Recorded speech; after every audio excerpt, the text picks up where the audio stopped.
APJ Abdul কালামের পুরো নাম আবুল পাকির জৈনুল আবেদিন আব্দুল কালাম।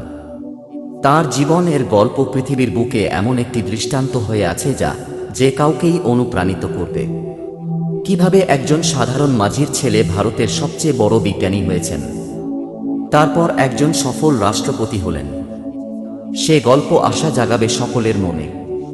আপনাকে মনে এ বিশ্বাস জন্মাতে সাহায্য করবে যে সৎ মনে নিঃস্বার্থভাবে আপনি যদি কাজ করে যান তার ফল আপনি পাবেন। সবাইকে স্বাগতম এপিজে আব্দুল কালামের জীবনীর এই সফরে।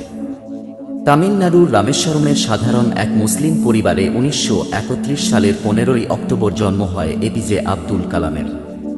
তার বাবার নাম জৈনুল আবেদিন। তার বাবা পেশায় ছিলেন একজন নৌকার মাঝি এবং মায়ের নাম আশিয়াম্মা। তার জীবনে তার বড় বোন জোহরা এবং ভগ্নিপতি আহমদ জালালউদ্দিনেরও অনেক প্রভাব ছিল। আব্দুল কালামের খুব ছোট বয়স থেকেই আকাশে উড়ার শখ ছিল। সাগর পাড়ে বড় হওয়া কিশোর কালাম যখন আকাশে পাখিদের উড়তে দেখত আরও তার মনে তাদের মতো খোলা আকাশে উড়ে বেড়ানোর ইচ্ছা জাগত। ভারতের সাবেক রাষ্ট্রপতি ও পরমাণু বিজ্ঞানী এপিজে আব্দুল কালাম যে ছোটবেলা কাটিয়েছে তা অনেক কষ্টের মধ্য দিয়ে। খুব গরিব পরিবারের ছেলে আব্দুল কালাম। পরিবারের দারিদ্রতা বারবার তার পড়ালেখার পথে বাধা হয়ে দাঁড়িয়েছিল।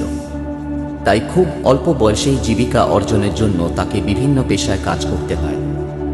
এমনকি স্কুল ছুটির পরে তিনি খবরের কাগজ বিক্রি করতেন এবং অনেক কষ্টের মধ্য দিয়ে তিনি নিজের পড়ালেখা চালিয়ে গিয়েছেন।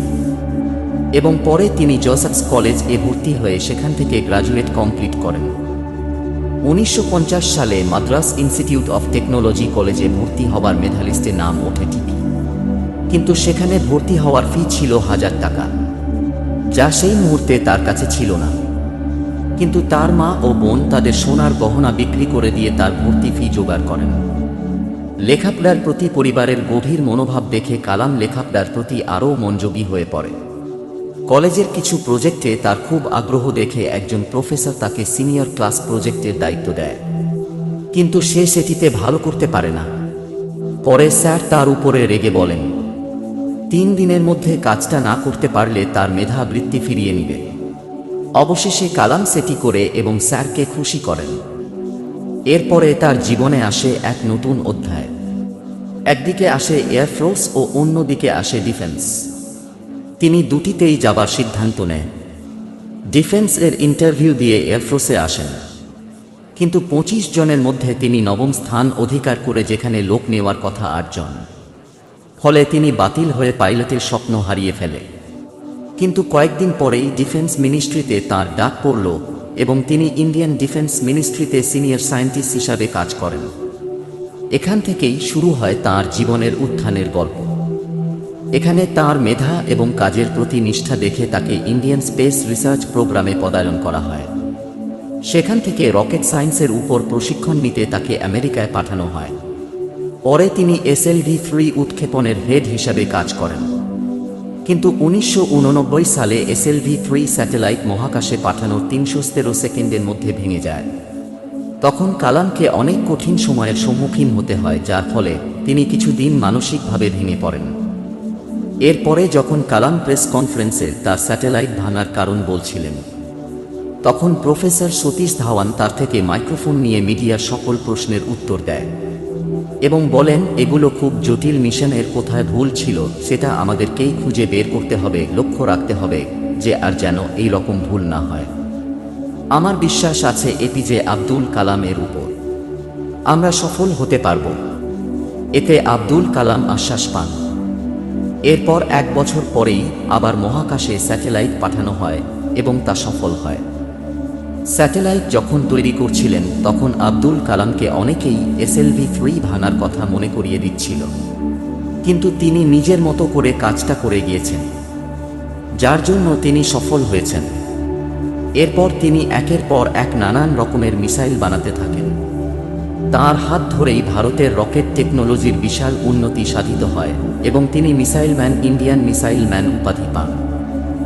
ভারত সরকার তাকে 1981 সালে পদ্মভূষণ এবং 1990 সালে ISRO এবং DRDO এর সাথে কাজ করার জন্য এবং সরকারের একজন বৈজ্ঞানিক উপদেষ্টা হিসেবে তার ভূমিকার জন্য পদ্মবিভূষণে ভূষিত করে। 1997 সালে ভারতে বৈজ্ঞানিক গবেষণা এবং প্রতিরক্ষা প্রযুক্তির আধুনিকীকরণে অবদানের জন্য কালাম ভারতের সর্বোচ্চ বেসামরিক সম্মান ভারতরত্ন লাভ করেন। এরপরে তিনি 1998 সালে পরমাণু তত্ত্বের কিছু সফল গবেষণা করেন।